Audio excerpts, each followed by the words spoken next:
There's a war going on. Good versus evil. Light against darkness. Truth against lies. I'm talking about the war in your head. Your mind has to be stronger than your feelings. Think about every poor decision you've made in your life. There was more emotion that was involved in it than there was mine.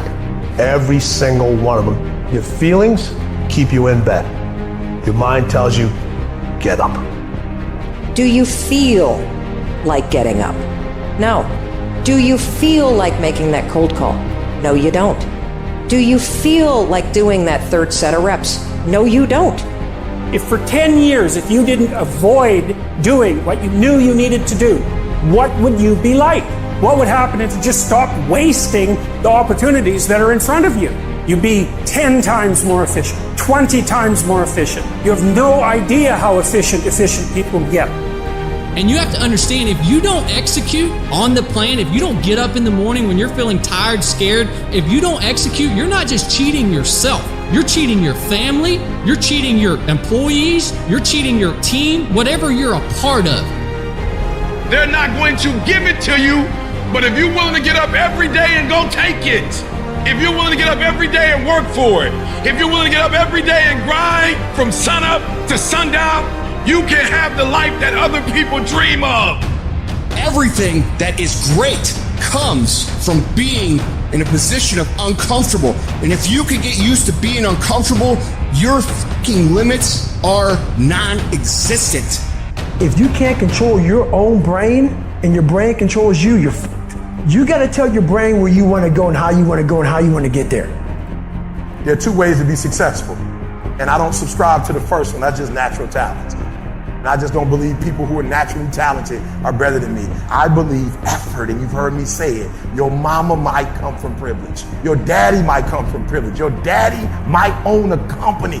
You might have a father that can give you everything your little heart desires, but you will not outwork me. Why? Because I realize that the bigger the dream, the more effort you're gonna have to put in. I'm saying that some of you in this room, you might have small beginnings. You might not have a lot of money. You might not have a lot of resources. And I need you to understand that the bigger your dream is, the earlier you're going to have to get up. The longer you're going to have to stay up. How desperate are you for what you want? Do you want it as bad as breathing? Do you want it as bad as anything you ever wanted in your life? And if you calibrate it at the highest enough levels, what I found is the people that are the hungriest, they find a way. When you're desperate, you find reserves and reservoirs of ideas, talents, and a strength that you don't know you have when you find yourself in a desperate situation. Make a declaration to yourself. Declare all out war that you're going to get out of this rut. Even you get knocked down, get back up, you get back up, you get back up, and you continue to throw shit against the wall. You don't go from thinking a thought to producing an idea without pain. Because you believe in the purpose, you find value in it. That was Michael Jordan. He said, I failed over and over and over and over again I failed. And that's why I succeeded. Be the hero of your own movie. If your life was a movie and it started now, what would the hero of your life's movie do right now? And so I need you to walk out there. No more 50%. No more. No more 50%. No more. No more 70%. No more. I want us at 85 and climbing. If you're at 80, I want you at 90, and I mean moving rapidly.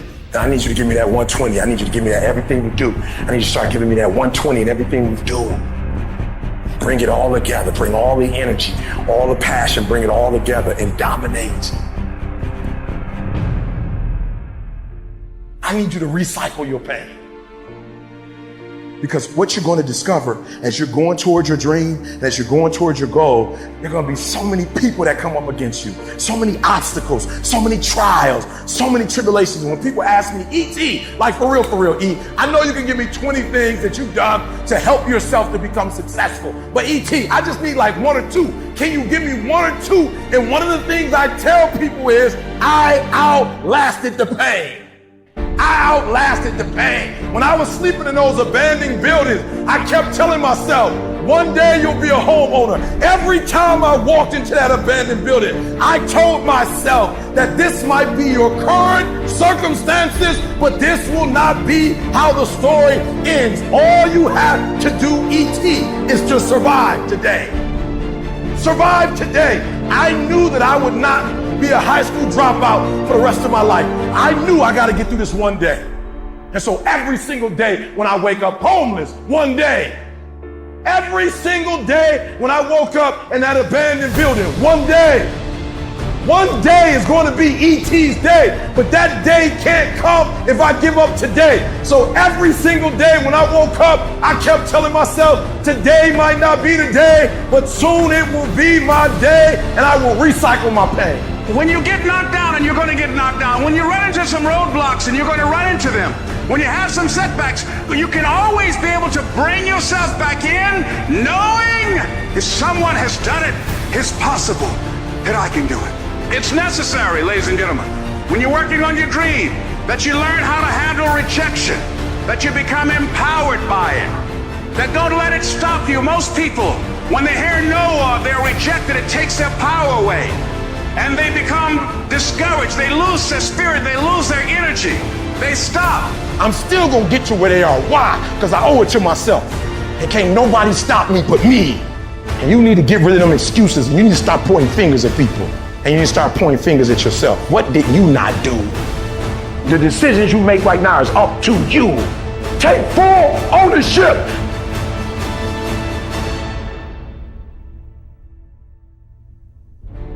In order to have unbelievable choice and options in your life, in your pursuit of your dream, you must eliminate them. You must shrink your focus down to one thing, one business, one focus at one time, and master it and get great at it for an extended period of time. The irony of life is that the more you shrink your options in pursuit of your dream, the more it'll open them up in your life later. What are the things that are stealing your focus? Who are the people that are stealing your focus? And begin to eliminate these distractions. Get laser focused and obsessed on what you want. Be starving and hungry to get it. Be desperate to get it. The combination of desperation and hunger with laser focus over an extended period of time is the formula to be great at something. This is not time to quit. We might be discouraged, but we're not defeated. This is not our time to give up. We thrive in the discipline. We thrive under problems. We thrive under stress. That's what we do. We are acquainted with sorrow. We are acquainted with grief, but we rise. I'm talking about you, the only person that you can actually control, you. That's who has to take ownership. That's who has to step up, own everything, and lead. Every single year, your appetite should go up. You should never get settled. You should never get content. Every single year.